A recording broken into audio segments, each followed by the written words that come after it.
They finally lost. The world has reset to an extent, Adam. Everybody was waiting for Colorado to kind of have that, realization moment, and they get absolutely whooped by Oregon. But still, the talk of the town, one of the biggest stories in sports going into this weekend against USC. How we doing today, my friend? And your overall opinion of how that Oregon game played out for the Buffs? Yeah, doing great, gentlemen. And it's interesting. I've covered some blowout losses with Colorado at Autzen Stadium. And once you kind of take your reporter hat off and you're on that drive on 5 back to Portland, you kind of just reflect on it a little bit. And a lot of times it's been a pretty depressing drive, thinking about what the week is going to look like coming ahead and what the future of Colorado football looks like. But on Saturday, I didn't put a whole lot of thought into it. It's kind of a one-off. It's a game in which it snowballed on them. Coach Prime has not been shy about the fact that they don't have, as he says, the dogs to compete on that level. And so it wasn't surprising. I did predict a closer game than that, don't get me wrong, but this was a type of blowout loss that was probably going to come at some point, and it's all about how you respond. And I'd be shocked if Colorado comes out and lays an egg again this week. And even though USC is arguably a better football team, I just have a feeling that this team needed to reset itself a little bit. We've even heard a couple players say that, we kind of lost focus a little bit going into that game. And as much as these coaches can try to coach against the human condition, there was a lot of attention, a lot of pats on the back after that 3-0 start. And it's hard to expect 18 to 22-year-olds to have the same edge when they've had the success. And they certainly got humbled. Coach Prime says they didn't necessarily need to be humbled, but they got it anyway. And I would expect that to serve as a springboard for this team going forward. Now, they're not going to win every game going forward, but they're still 3-1. If they can somehow go into the bye week 5-2, you feel awesome about the start of the Coach Prime era. So not a whole lot has changed about just the outlook of this program, but I get it that if you're a Colorado fan, that was pretty rough to tune into ABC with all those people watching and see the team not compete really against the Ducks at all. So you said that the tune hasn't changed much, but have your expectations changed on the season? Do you have worries that they're not going to be able to compete in the Pac-12? There's obviously a lot of tough games on the schedule. Are you worried at all that they might just struggle throughout the whole Pac-12 portion of the schedule? Not necessarily. If they struggle on Saturday, if they don't show a pulse against USC, then yeah, I would do that. Anybody that's covered or just followed college football for a long period of time, there's a tendency to overreact to one game, but then there's also an understanding that things can snowball on teams sometimes, and it's not indicative of who a team is long term. On our podcast earlier this week, I talked about what Tad Boyle says. He says that about 20% of the games you're going to play above yourself, about 20% of the games you're going to play below yourself, about 60% of the time you kind of are who you are. Was this past Saturday the top 20% for Oregon and the bottom 20% for Colorado? That'll become more clear as we go forward, but I would venture to say that that would be my guess right now, that it was a situation where Oregon played with a chip on their shoulder, and they had a great plan. They executed that plan, and Colorado came in there again, feeling pretty confident in themselves, and they got that piece of humble pie. Now, if Colorado comes out, same thing happens this week, then you start to wonder, okay, what's really going on with this program? But if they come out and play a close game or win it, and then folks will be forgetting about that performance out at Autzen Stadium. You mentioned how you don't necessarily expect them to come out and lay an egg like they did against Oregon. What are some of the factors that contribute to that? Naturally, for me, the run game comes to mind, obviously the offensive and defensive lines, but or USC rather is a very, very good program. As you alluded to, some people think they're better than Oregon. So hypothetically going up in competition, if you look at the AP standings, how does Colorado, after getting absolutely waxed against Oregon, game plan for a team like USC to try to keep it close? Yeah, with that statement, there's a lot of faith in Sean Lewis that he's going to have a plan that's better than what they showed out in Eugene. And you look at this USC team, they're one of the best at getting after the quarterback, and that scares you to death as a Colorado fan because we've already seen Shedeur Sanders running for his life at times this season, and they honestly just can't compete with even the mid-level teams if Shedeur Sanders is going to get sacked 7 times and pressured 14 more times. But You would hope that there's a better performance by the offensive line playing in front of their home crowd. And the other part of it that makes me a little bit optimistic, even though USC is such a great team, they've given up a lot of rushing yards this week. This is actually a matchup where you could get that ground game going a little bit. We saw Alton McCaskill IV get in there late against the Ducks and kind of started to work that rust off. If they're willing to put him out there earlier, I think he's clearly their most talented back, and that could maybe get things going on the ground a little bit. And that is the key, obviously, outside of protecting Shedeur, is not being one-dimensional. And Coach Prime's been asked a lot about this. He's a little bit defiant in that sense of not accepting that they need to get this ground game going as much as most of us that tune in on Saturday think they do. But I would imagine Sean Lewis will have more of a plan for that to be a little bit more balanced because, again, Shedeur, I've said this before, he can handle so much pressure. You can put him out there 98 yards from the end zone and say, you got to go score here and get the 2-point conversion. He could do that, but if he's constantly under fire throughout the whole game, that's too much pressure on Shedeur, and they do need to get that ground game going. I think USC might be the team to get it going against. And what does that balancing act kind of look like of, you mentioned it, right? Their offensive line, if they can't protect Shedeur Sanders, they're going to struggle against some of these mid-tier teams. What does that look like, do you think, from Sean Lewis and Coach Prime's perspective of kind of the recognition of, hey, we have some deficiencies on the offensive line, but also, hey, we can't be this one-dimensional offense and expect Shedeur Sanders to just put the entire team on his back. Like, what does it look like trying to get that run game going? Like, as you mentioned, is it maybe getting some splitting of the snaps between the two guys? Is it running inside, outside? Like, what do you think is the kind of factor to helping Colorado establish this run game? Well, if I could give you a detailed answer on that, I'd hope my salary is in the $1 million range somewhere, right? Because it's above my pay grade in terms of what does that look like.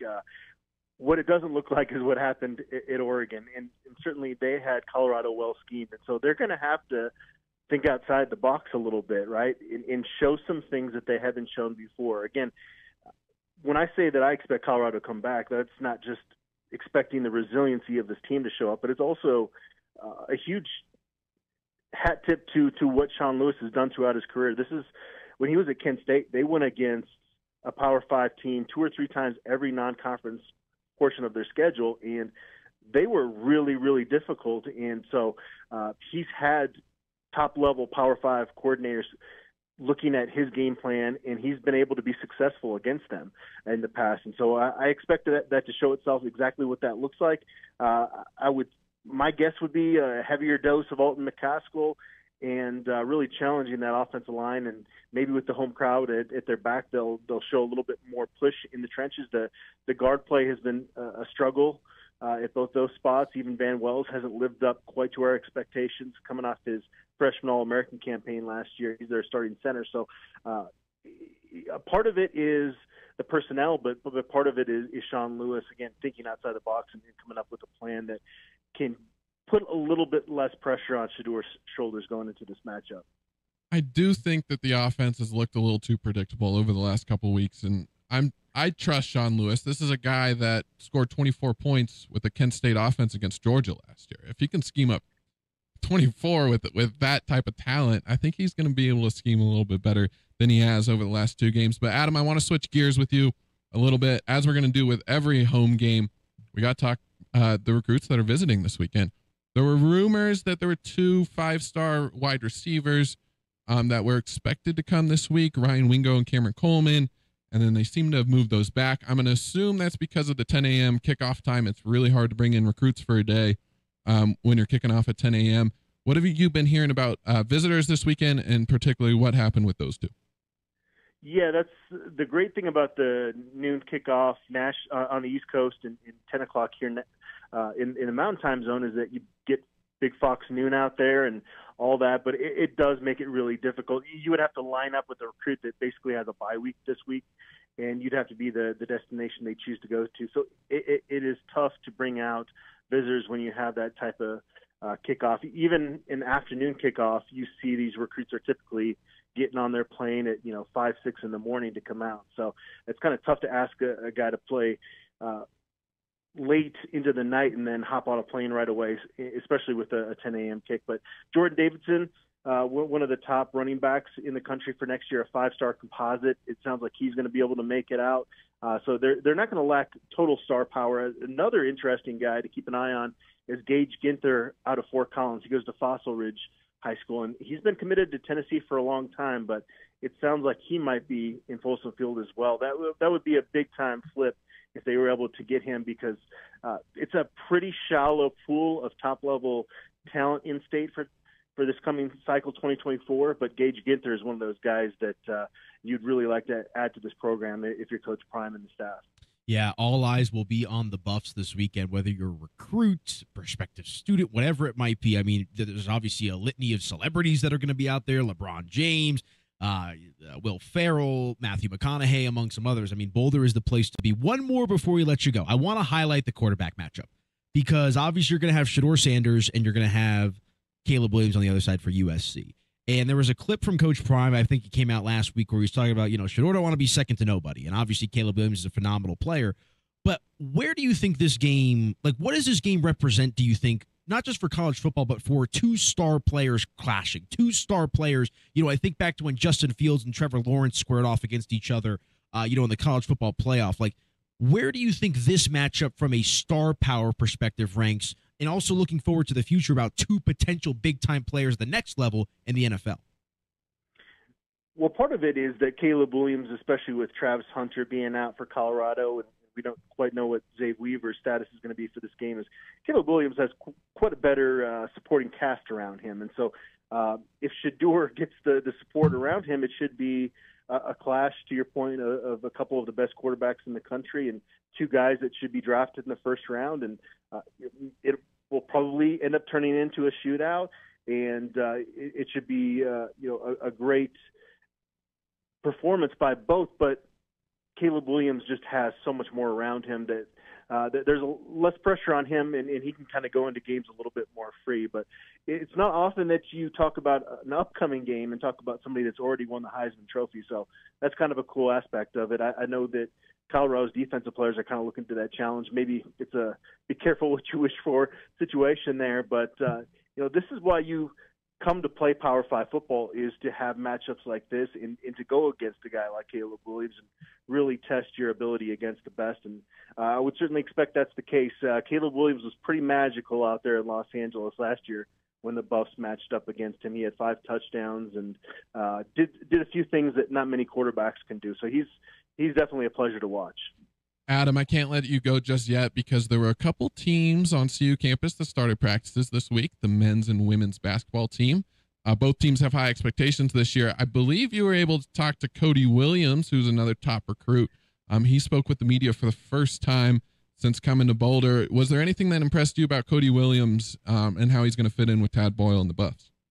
Well, we had heard that Cody was super mature, that he didn't care about NIL, and that's the reason that Colorado was able to land McDonald's All-American, because he was focused on how can I get better as a player, what's going to be the best environment for me to grow as a player, and that maturity really showed through. You could tell he was a little bit nervous, even though he's done a ton of interviews. He was kind of rocking back and forth during the interview, but all of his answers are exactly what you want to hear as a Colorado fan about.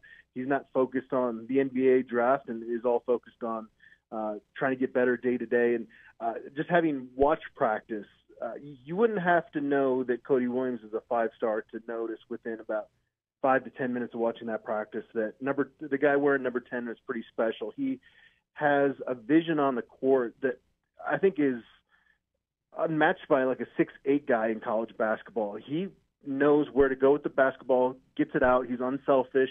There are going to be times where his shot's off a little bit from deep, but he can finish really great in the paint. And I don't know if he's a top 5 pick in the NBA draft next year, but I know that he's better than what we see from a typical freshman, obviously, coming into Colorado's team. And I think the hype is real because he's going to have a special year or two with the Buffaloes. Exciting times up in Boulder, Colorado. And if you want to know anything and everything about the Colorado Buffaloes on the field, off the court, whatever it might be, do yourself a favor. BuffStampede.com. Be sure to go check out our guy, Adam Munsterteiger. You hear him here every week on the Sko Show, but be sure to check out his work with the whole staff over there, BuffStampede.com. Adam, my man, thank you so much for a few minutes of your time. I'll see you up there this weekend, and should be a good one. We'll see how it plays out.